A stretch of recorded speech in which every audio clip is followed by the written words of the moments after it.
Audio Jungle. Halo, perkenalkan, saya Ninggru Mawarni Semanung Khalid dengan NPM 13119083. Di sini saya akan mempresentasikan tugas kedua saya, yang dimana tugas kedua ini diminta untuk mendeskripsikan salah satu komoditas utama barang yang menjadi unggulan provinsi masing-masing, yaitu provinsi saya di Sumatera Utara, lebih tepatnya di Kota Medan. Saya akan menganalisis bagaimana packaging pengirimannya dengan menggunakan transportasi apa, serta melalui jalur mana saja. Pada kesempatan kali ini, saya lebih memilih jalur transportasi pelabuhan karena komoditas barang utama saya ini akan dikirimkan melalui pelabuhan hingga sampai ke tujuannya nanti. Komoditas barang saya yaitu karet. Karet merupakan salah satu komoditi perkebunan yang memiliki posisi cukup penting di Provinsi Sumatera Utara. Hal ini dikarenakan komoditi karet merupakan sumber penerimaan daerah yang tinggi dari ekspor sehingga memiliki prospek yang cerah. Upaya peningkatan produktivitas usaha tani karet terus dilakukan terutama dalam bidang teknologi budidayanya. Adanya isu harga karet dunia yang masih belum memberikan kabar yang baik bagi petani, mengakibatkan petani mulai mengganti tanaman karet dengan tanaman lain yang dapat memberikan nilai ekonomi yang lebih tinggi atau yang lebih baik. Namun demikian, masih ada petani yang optimis karena untuk beberapa industri, penggunaan karet alam merupakan bahan baku yang penting yang tidak dapat digantikan dengan karet sintesis, misalnya industri otomotif dan militer. Berikut contoh pohon karet yang ada di salah satu kota Medan. Akses distribusi kegiatan ekspor Kota Medan. Kegiatan ekspor yang dilakukan oleh di Kota Medan ini dilakukan terdapat dua akses untuk menyetujui produk-produknya. Bukan hanya di Kota Medan saja, namun semua kota yang ada di Provinsi Sumatera Utara ini melakukan akses distribusi ini. Akses distribusi tersebut terbagi dalam dua akses, yaitu perhubungan udara dan perhubungan laut.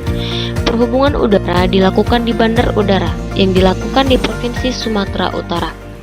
Terhitung ada 7 bandara udara yang ada di Provinsi Sumatera Utara. 2 bandara internasional yang ada di Sumatera Utara adalah Bandara Internasional Kuala Namu dan Bandara Internasional Selangit.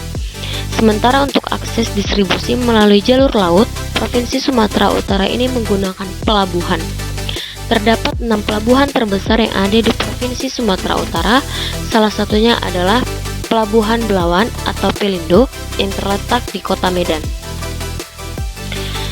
Berikut jaringan transportasi di Kota Medan.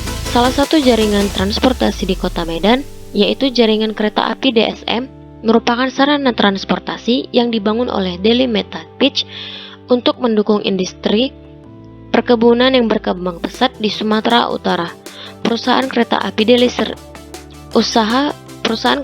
Deli Sporweg Metapitch DSM merupakan perusahaan kereta api yang menyelenggarakan angkutan komoditi perkebunan di Sumatera Utara, sehingga angkutan penumpang tidak lagi menjadi prioritas utama. Sejak perkeretaapian di Sumatera Utara dibangun oleh Deli Sporweg Metapitch DSM sampai sekarang dikelola oleh PT Kereta Api Indonesia. Angkutan hasil perkebunan seperti CPO, PKO, palm kernel oil, dan latex masih tetap dioperasikan.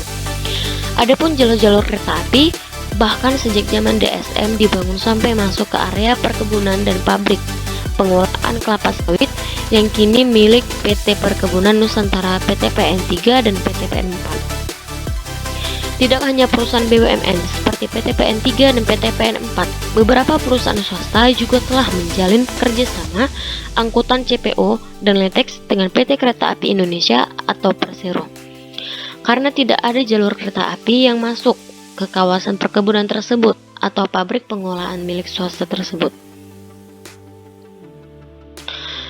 Berikut salah satu moda transportasi yang akan digunakan atau yang dapat digunakan dalam pengiriman barang karet dari suatu tujuan awal hingga tujuan akhirnya nanti.